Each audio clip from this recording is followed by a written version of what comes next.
Audio Jungle.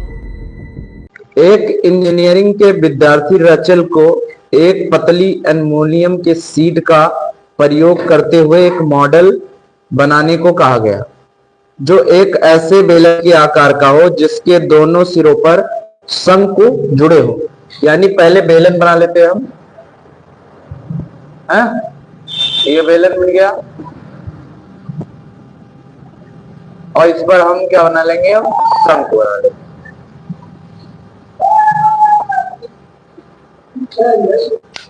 इस model का व्यास कितना है? 3 सेंटीमीटर है।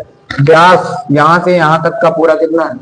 3 सेंटीमीटर है।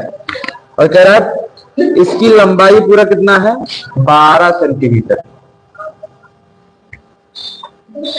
यदि प्रत्येक शंकु की ऊंचाई 2 सेंटीमीटर हो, यानी इधर भी 2 सेंटीमीटर है, ये इधर भी 2 सेंटीमीटर है, तो रचेल द्वारा बनाए गए मॉडल में अंतर्विष्ट हवा का आयतन ज्ञात कीजिए। आयतन इसमें भी ज्ञात करना है। तो यहाँ पे देखो, पहले अगर इन दोनों शंकुओं का आयतन निकालेंगे, एक का निकाल लो, 2 से गुणा कर दो, है ना। फिर उसके बाद इस बेलन का आयतन निकाल लेंगे, बस जोड़ देंगे। तो पहले हम क्या करेंगे, शंकु का आयतन निकालेंगे। एक बार निकालेंगे, 2 से गुणा कर देंगे। यहाँ पे लिखो 2 शंकु का आयतन, 2 समान शंकु का आयतन। तो यहाँ पे साथ में क्या कर दो, 2 से गुणा। अब फिर उसके बाद जो है इसको सॉल्व करो, तो 1/3 पाई का मान रखना है इस पर ना, पाई 22/7। आर का मान कितना है? देखो 3 है ना यहाँ पे, तो यहाँ आधा करेंगे, 3/2 हो जाएगा। कितना हो जाएगा? 3/2 गुणे में 3/2। एच का मान कितना है? 2। एच का मान, ये शंकु निकाल है ना, तो 2 और फिर गुणे में फिर से 2, है ना। तो नीचे नीचे वाला 2 पूरा क्या होगा? कट गया। अब 3 कट गया। अब क्या बचा है? 22 गुणा 3 और बट्टे में 7, यानी 22 गुणा 3 करेंगे 66/7। ये 2 समान शंकुओं का आयतन आ गया, सेंटीमीटर क्यूब कर देते हैं।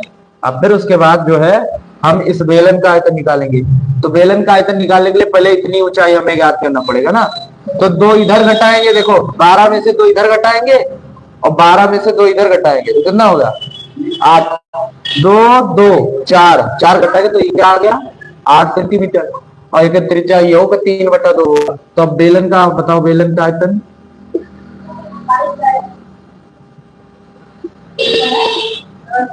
पाई r² एच। तो पाई का मान 22/7 गुणे में आर का मान कितना? 3/2, 2 बार लिखेंगे। और एच का मान कितना है? 8, तो यहाँ पर रखेंगे 8। तो 2 चौक 2 दूना, है ना। अब बस गुणा कर डालो सब। 3 त्रिका 9, 9 दूना 18, 22 गुणा 18 और बटा में 7।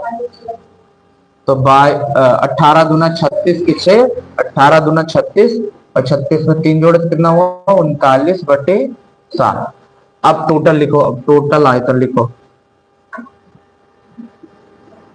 टोटल आयतन बराबर का हो जाएगा 66/7 और प्लस में 396/7।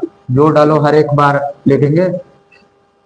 6 6 12, 9 6 15, 1 16 और 3 1 4। कटेगा ना? कटेगा, कट भी सकता है।